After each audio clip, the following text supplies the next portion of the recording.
नमस्कार. मी भाऊ तोरसेकर. तुम्ही बघत आहात प्रतिपक्ष.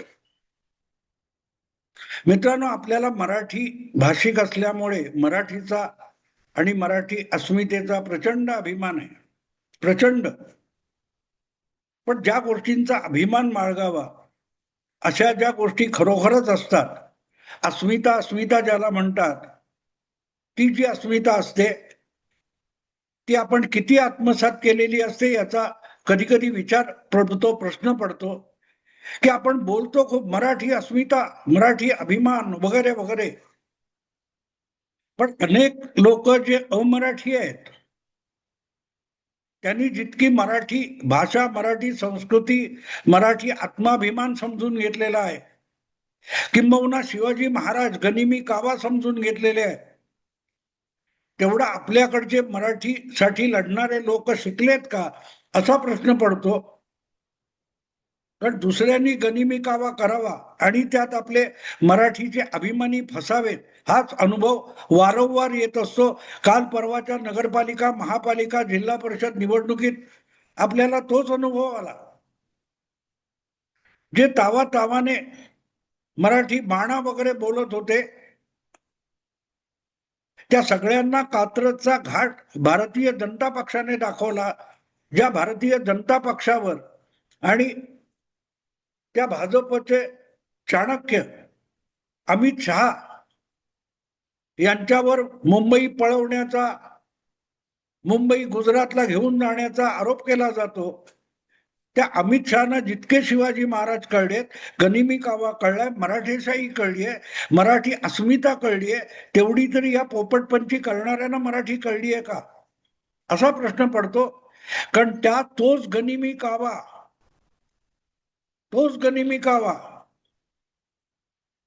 अमित शहानी बंगालमध्ये वापरून दाखवलाय. 2014 मध्ये नरेंद्र मोदी पहिल्यांदा राष्ट्रीय राजकारणात आले आणि लोकसभेच्या निवडणुकीत उतरले, पंतप्रधान पदाच्या शर्यतीत उतरले. त्यावेळेला एक प्रश्न राष्ट्रीय माध्यमातून परत परत विचारला जात होता, दक्षिणेमध्ये भाजपचा आहे काय, ओडिशा बंगालमध्ये भाजपचा आहे काय, ईशान्य भारतामध्ये भाजपचा आहे काय. भाजप हा फक्त काऊ बेल्ट म्हणजे गाय पट्ट्यातला हिंदी भाषिकांचा पक्ष आहे असं म्हटलं जात होतं. तिथून भाजपने सुरुवात केली आणि आज बंगालमध्ये जी विधानसभा निवडणूक होऊ घातली आहे त्यावेळेला लागोपाठ तीनदा प्रचंड बहुमताने मुख्यमंत्री झालेल्या ममता बॅनर्जी हादरलेल्या आहेत, गडबडून गेलेल्या आहेत. आपण यातून आपला आणि आपल्या पक्षाचा बचाव कसा करायचा, आपली सत्ता कशी वाचवायची याची चिंता दिवस रात्र झोपेत सुद्धा ममता बॅनर्जींना सतावते आहे. आणि आपल्याला कुठच्या जंजाळात भाजपचे चाणक्य गृहमंत्री अमित शहा ओढून येऊन गेले याचा ममता दिदींना पत्ता सुद्धा लागला नाही, ज्याला आपण मराठी भाषेमध्ये कात्रजचा घाट दाखवणे म्हणतो.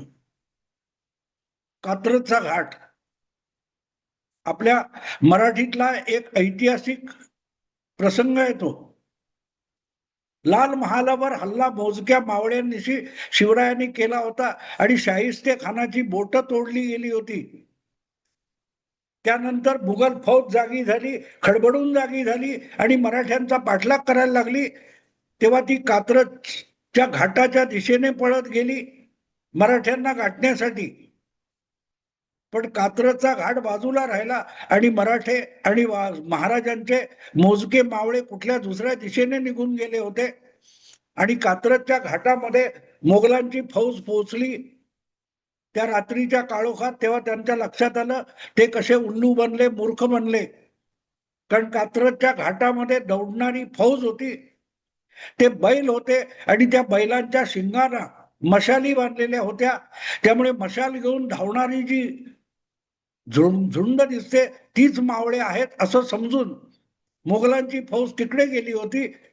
पण भोरच्या घाटातून, भोर काय का अशा कुठल्या मार्गाने मला तर नेमकं आठवत नाही, मावळे सुखरूप निघून गेले होते महाराज वगैरे. त्याला आपल्याकडून सतत कात्रजचा घाट दाखवणे असं म्हणतात. म्हणजे तुम्हाला दिशाभ्रम करणे, भूलभुलैया निर्माण करणं, चुकीच्या डायव्हर्शनला पाठवून देणं म्हणजे कात्रजचा घाट दाखवणं असतं. आणि नेमकी तीच डावपेच नीती गुजराती अमित शहांनी बंगालच्या वाघिणीसाठी वापरली. ममता दिदी जी सतत नरेंद्र मोदी किंवा अमित शहा हे बाहेरचे आहेत, ते गुजराती आहेत, ते बंगालचे नाहीत, असं रान गेली 10-12 वर्ष उठवते आहे. त्या ममता दिदीला कळलंच नाही ती कात्रजच्या घाटात कशी पोहोचली. किती विचित्र आहे ना मित्रांनो. अमित शहा नावाचा एक गुजराती राजकारणी नेता बंगालच्या वाघिणीला कात्रजचा घाट दाखवतो जो महाराष्ट्रात आहे. किती विचित्र योगायोग आहेत बघा. मी हे बोलतोय तेव्हा निवडणूक जाहीर झालेली आहे.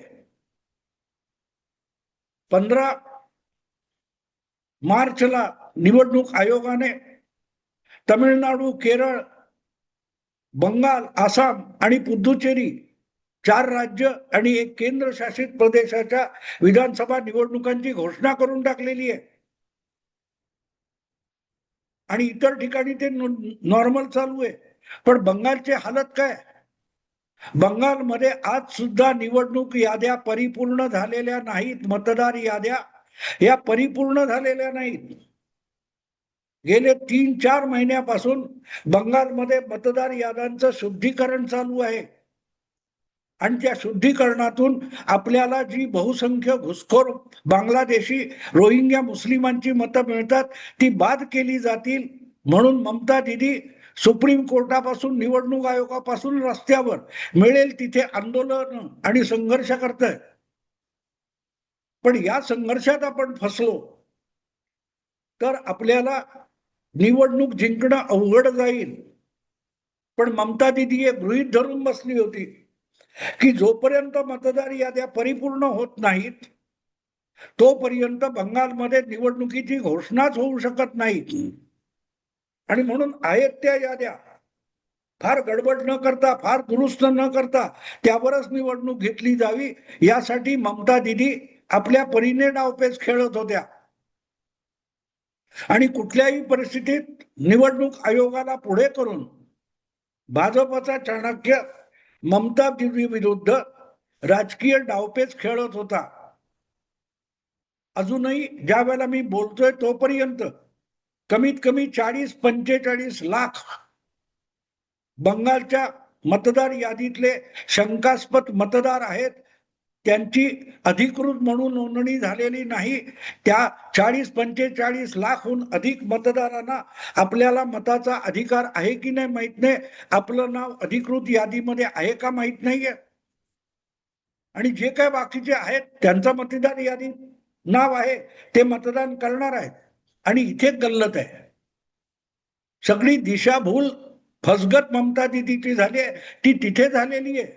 मतदार यादीमध्ये कोणाची नावं असतात किंवा मतदार यादीत कोणाकोणाचा समावेश आहे त्यावर निवडणूक लढवली जात नाही, हरली जात नाही किंवा जिंकली जात नाही, हरवता येत नाही. त्या यादीपैकी जी मंडळी मतदान करतात त्या मतदानामधून आपल्या बाजूला सर्वाधिक मतं वळवून आणणं, आपले अधिकाधिक उमेदवार त्या मताचे हिस्सेदार होणं आणि आमदार म्हणून निवडून येणं यावर निवडणूक जिंकली जात असते, सत्ता टिकवली जात असते, मिळवली जात असते किंवा बुडवली जात असते.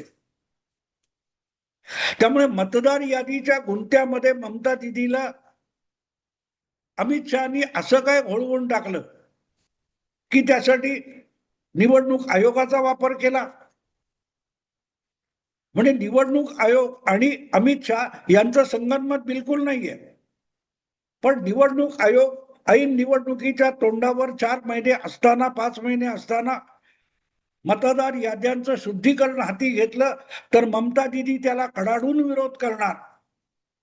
आणि जितका कडाडून विरोध करतील तितका आंदोलनात जाणार, तितक्या कोर्टबाजी करणार याची नरेंद्र मोदींना खात्री होती.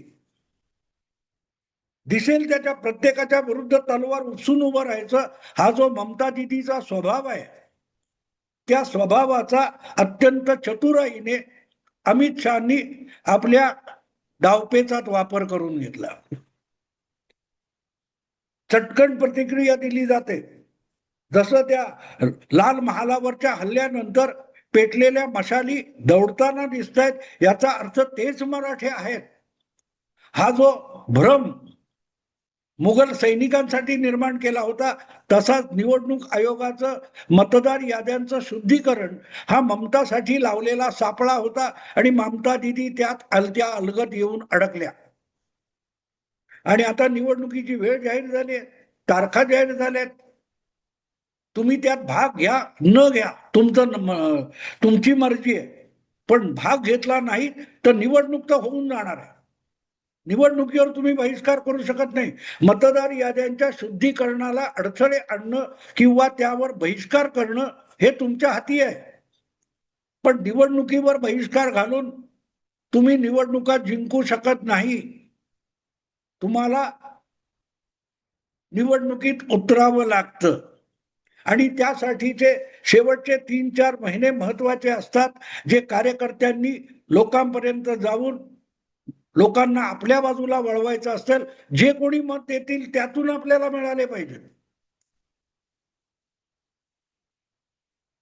त्यामुळे मतदानाला लोक जाणं, त्यांना मताचा ज्यांना अधिकार आहे त्यांनी जाणं आणि आपल्या बाजूने मतदान करणं, यासाठी पुढच्या शेवटच्या 3 महिन्यामध्ये काम करायचं असतं. त्याकडे ममता दिदींचं साफ दुर्लक्ष झालं. खुद्द ममता दिदी सकट त्यांचे सगळे दुसऱ्या तिसऱ्या फळीतले नेते कार्यकर्ते ममता दिदीवर कोर्टबाजी करत राहिले, मतदार याद्यांच्या भांडणं भांडत बसले, रस्त्यावर संघर्ष धरणी करत बसले, मतदारापर्यंत गेले नाही. आणि याच सगळ्या कालखंडामध्ये भाजप सुद्धा ममता विरोधात आंदोलन वगैरे करत होता.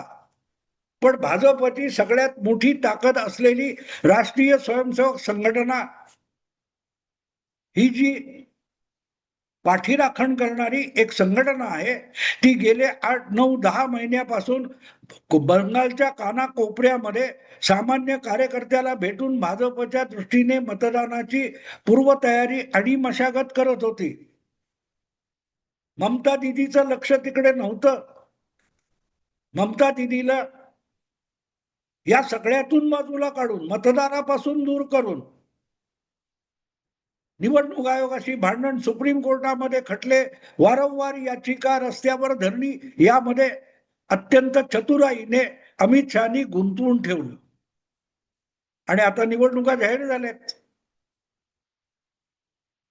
आणि सुप्रीम कोर्टाने साफ सांगितले, जसजशी नावं क्लिअर होतील तसतशा त्या विभागाच्या अंतिम याद्या तयार होतील आणि बंगालमध्ये 23 एप्रिलला पहिलं मतदान आहे. त्यापूर्वी जवळपास सगळ्या मतदार याद्या परिपूर्ण झालेल्या असतील. तोपर्यंत बाकीची निवडणूक प्रक्रिया सुरू करायला सुप्रीम कोर्टाने आदेश दिला आणि हेच कायदेशीररित्या अपेक्षित होतं. क्रिकेटमध्ये प्रामुख्याने हल्लीच्या ज्या मर्यादित षटकांच्या स्पर्धा होतात, वन डे क्रिकेट किंवा 2020 क्रिकेट, याच्यामध्ये डकवर्थ लुईस नावाचा एक भाग असतो. डकवर्थ लुईस याचा अर्थ असा की नंतर खेळणाऱ्या संघाच्या फलंदाजीमध्ये जर पावसामुळे किंवा इतर कुठल्याही नैसर्गिक कारणामुळे व्यत्यय आला तर काही षटकं कमी करून उरलेल्या षटकामध्ये नवी धावसंख्या पूर्ण करायची सक्ती नंतर फलंदाजी करण्यावर येते. त्याला डकवर्थ लुईस म्हणतात. आणि त्यामुळे नंतर खेळणाऱ्या संघाच्या फलंदाजीमध्ये जर पावसाचा व्यत्यय आला तर डकवर्थ लुईस लागू होतो. याचा अर्थ आपल्याला नेमक्या किती धावा करायच्या आहेत या पहिल्या क्षणापासून ठाऊक नसतात. जसजसा पावसाचा व्यत्यय येईल आणि पाऊस आवरेल त्याप्रमाणे ओव्हर्स कमी केल्या जातात, धावसंख्या बदलली जाते. त्यामुळे सगळं जिंकण्याचं गणित नंतर फलंदाजी करणाऱ्यांसाठी गोंधळात जातं आणि ममता नेमक्या त्याच प्रकारे या निवडणुकीत फसलेल्या आहेत. आपण मतदार यादीवर ऑब्जेक्शन करून आपल्या मनाप्रमाणे निवडणूक फिरवून घेऊ, हा जो भ्रम होता ममता दिदींचा, त्या भ्रमाचा वापर अमित शहानी आपल्यासाठी आपल्या पक्षाच्या निवडणूक डावपेचामध्ये वापर करून घेतला. तीच रणनीती बनवली आणि ममता दिदी कात्रच्या घाटात पोहोचल्या. एका गुजराती माणसाने बंगालच्या ममता दिदीला महाराष्ट्रात ज्याला म्हणतात कात्रजचा घाट, तो दाखवलेला आहे. हेच माझं निवडणुकांची घोषणा झाल्यानंतर बंगाल बाबतचं आकलन आहे, विश्लेषण आहे. विषय आवडला लाईक करा, शेअर करा आणि प्रतिपक्षाला सबस्क्राईब करा. नमस्कार.